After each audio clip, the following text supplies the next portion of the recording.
I always remembered this particular statement. I don't know how many of you all would know this answer. How do you make God laugh? I had heard that you know the best way to make God laugh is to tell him your plans. And he would have a hearty laughter. And if you've known Swami, I think this has been my personal journey, my personal experience. Every time I've planned something, things have gone wrong. And he's had the last laugh. So I want to start the presentation with a very interesting story from Pittsburgh. So I've called this the beginning of the end, because till that time my ego was at the peak. And then that was the beginning of the end. So Pittsburgh, I went to Pittsburgh as a visiting scholar. I finished my oncology training at Tata Hospital, and then I went to Pittsburgh as a visiting scholar. This is a very interesting story. So I was giving a presentation at San Francisco in a conference, after which I was supposed to go to Pittsburgh. Now in this entire connect, I did not have a place to stay in Pittsburgh. So I had, through my friends, connected through a few people. Some of them who were my friends were Swami devotees. They connected me to another few people. And I was trying to get some guidance on where to stay in Pittsburgh. My stay at San Francisco was arranged by the hospital. I had to move to Pittsburgh. Now, I did not plan it correctly. So there I was sitting in the San Francisco airport wondering confidently that now I'm heading to Pittsburgh. When I get a call from my family and they ask me, so has your arrangements at Pittsburgh been done? And I said, no. I said, I just remembered that I don't know where to stay over there. And I'm sitting at the San Francisco airport. But I've sent a mail to a couple of friends and they've all told me that they're going to guide me. Now that's where the story had stopped, and suddenly I get into an alarm attack that I have not made my arrangements for Pittsburgh. So in those couple of hours that I sat in San Francisco, I started making frantic calls to all the friends whom I've sent an email to saying, where am I going to be staying in Pittsburgh? So I did not have an arrangement for myself at Pittsburgh. So in my email chain, which I had sent to a couple of friends, was Dr. Stanley Wetzler, a professor of medicine at the University of Pittsburgh Medical Science. He was one of the directors of the Brentwood Medical Center there.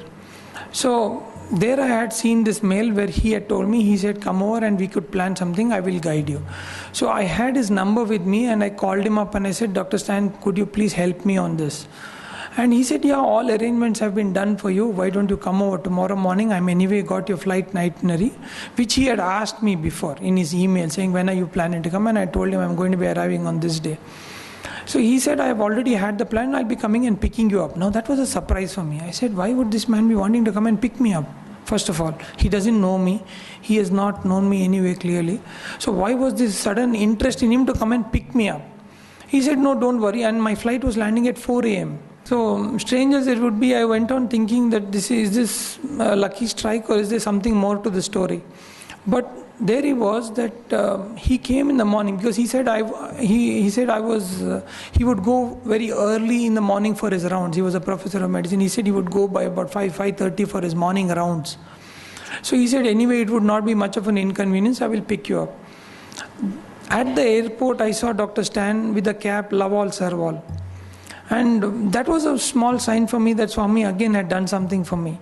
So there was Dr. Stan who came, picked me up, and told me that he's had a plan for me for the stay and everything, and the suspense had still not been opened up. So we reach his house, and then he tells me that I'm going to be staying in his house for the next coming weeks. And I was a little surprised because, I was looking for a dormitory where I could be hosted, and that's where I thought that we could plan my stay in as a visiting scholar. So there it was that he said, no, you will be staying in my house. And that made me all the more surprised, because his was a 100-year-old mansion, one of the most beautiful houses I've seen. I had no inhibition on staying there, but what kind of did not make me understand was what was it that he wanted me to stay there for. And then I asked him, how far is the university from his house? And he said, 40 miles. I said, 40 miles? And I said, how am I going to reach there? Because I have to go there every morning, come back by the evening. It doesn't seem practical. For me, it's like going from Bangalore to Mysore every day for my visit. So anyways, he said, no, all arrangements have been done for this. He says, you don't need to worry. So every time when I would ask him some question, he would say, don't worry, all arrangements are done. And I had no answer to this whole answer that he would give me. So there he was, and then we sat through the whole day, and then I was all the more curious to know from him what was the reason for the hospitality. And then we were chatting up, he was asking me about my work and everything, and then I put it more bluntly to him and I said, Dr. Stan, can you explain to me the hospitality, the reason for your hospitality? And he said, Vishal, he said, after you had sent me your request from the hospital, I had Googled your name. I checked on some research you have done on angiogenesis, on some cancer research thing. I really liked some of the topics. I thought there is more to talk to you about. And that's why I thought I should host you. So I said, oh, is it that way? So I thought this is going to be something about a scientific discussion that we both are going to do now. So there I was very excited. And then he brings out a file, a thick file that he had. And he said, Vishal, since you are here now, why don't you go through some of my reports and give me some advice on it? So I said, okay, sure. I said, here I am staying. I could spend some time looking into his report. So there I was like a typical person who's practicing surgical oncology, flipped through the reports, went through everything, and then I told him, I said, he had stage 4 colon cancer. It was a stage 4 colon cancer that had spread to the liver and the lungs, and it was in a fairly advanced stage. So at that point, I think he had been advised palliative chemotherapy, which is like just symptomatic care. He was given those chemotherapy which did not work. And he was asked very politely by his medical oncologist to go and give up his body in his house and spend the rest of the days peacefully.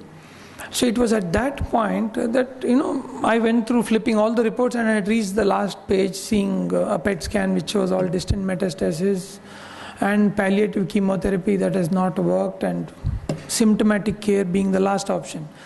So there I was looking through all these reports and I told him, I said, like a typical doctor, I went through the whole thing through oncology, closed the file, and I told him, I said, sir, I really don't think there's anything much we can do at this point. I said, they've tried the best of chemotherapy, they've tried FOLFOX, they've tried this, they've tried targeted therapy, they've tried cetuximab. I said, what more can you do now?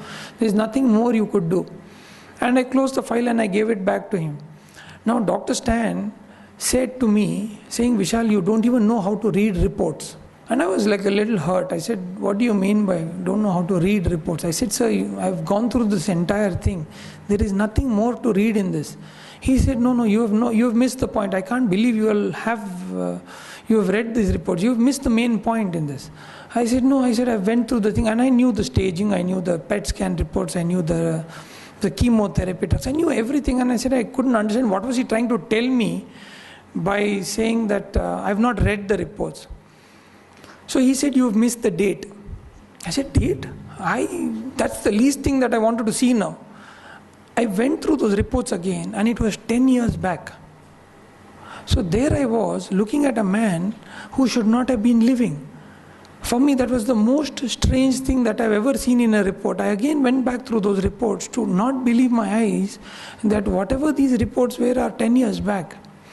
And that's when this was one of the most important turning points in my entire career, in my life, when I felt that I read through those reports and I said that I can't believe this. And that was the point. I paused for a while and I had no answers.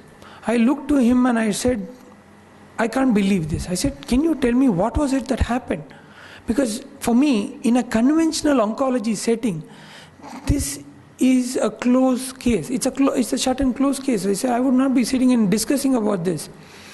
And that was the beginning of a story, which he told me. And believe me, that the entire time period that I spent in Pittsburgh University, I was more interested in talking to Dr. Stan and his experiences than going through the laboratory or the OTs there to know the same thing which we were doing across the world.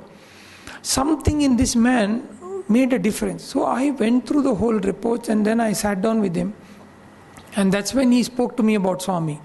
A very interesting story about how he connected with Swami, how Swami healed his life, and how he chose himself to become an example. He was then working with many other universities to try and spend and give more important messages as a part of his service to show about how cancers can be dealt with in another way. And the stories he shared with me, the concepts he shared with me today have become the foundation of the way I treat oncology patients in my setup. it was one of the most beautiful things that he told me about. Some of the most important things which Swami had told him, which he was healed after, and then later on he told me about how he was then spearheading the Satya Sai Seva Samiti at Pittsburgh and how he was coordinating the activities there. So it was a wonderful story of that man and about what he did. And believe me, every day I would just sit with him, listen to him on what he was doing. We would sit at the breakfast and he would ask me, do you chant the Gayatri Mantra before you eat food? And I would say no. I said, I don't think there was required to chant the Gayatri Mantra. And then he would talk to me about the vibrations of the Gayatri Mantra. He would talk to me about the Vedic philosophies. As a Jewish American who taught me some of the most important principles of medicine, which for me were far-flung. The most beautiful aspects of things that he explained to me, the most important of which he said, in oncology, even in stage 4, whenever a person is looked into in survival, he said, it never reaches 0%. It is always going to 5%, 3%. But you doctors, first thing what you assume is that I am belonging to the 97%. So the moment 5-year survival is going to be 5%, you are going to assume that I belong to the 95% who are not going to live. So the first thing you will tell him is, you have 3 months, or you have 6 months, or you have things. So he says, while it is important to be scientific, it is also very important to tell the person the truth that he could be in the 95 or he could be in the 5. You have first only decided that I am going to be in the 95, who is not going to make it. And that is the first turning point. He said that I decided that I will come into the 5. And every story that he connected with me was somewhere taking us back to Swami and the discussion on what Swami had spoken to him, how Swami had healed his life. And the story would be never ending. But the principles he taught me of oncology, today I use very strongly in all my oncology patients to tell them. And that is the first turning point. He said that I decided that I will come into the 5. And every story that he connected with me was somewhere taking us back to Swami and the discussion on what Swami had spoken to him, how Swami had healed his life. And the story would be never ending. But the principles he taught me of oncology, today I use very strongly in all my oncology patients to tell them about his example very often and tell them about how this particular aspect happens, what happens to it. It has been a wonderful journey which Dr. Stan taught me through Swami about how to actually deal with oncology patients. Whether it is compassion, whether it is love, whether it is dealing with science, and what are the things we could do. So that was one of the most important events in my life, which I thought made me look at oncology in a very different way. He is today about 73 or 74. When he was diagnosed with this cancer, I think he was 59 or 60. He still today comes to Bangalore. We both go on the treadmill together. I go for 15 minutes, he goes for 45 minutes. I still feel ashamed. And he says that every time that he walks across and his oncologist is crossing him, his oncologist wants to change his route because he feels embarrassed, because he had given him a verdict at that time that not more than 3 months. So he says life is strange, but I think, and so is Swami. And again the last laugh that Swami had that.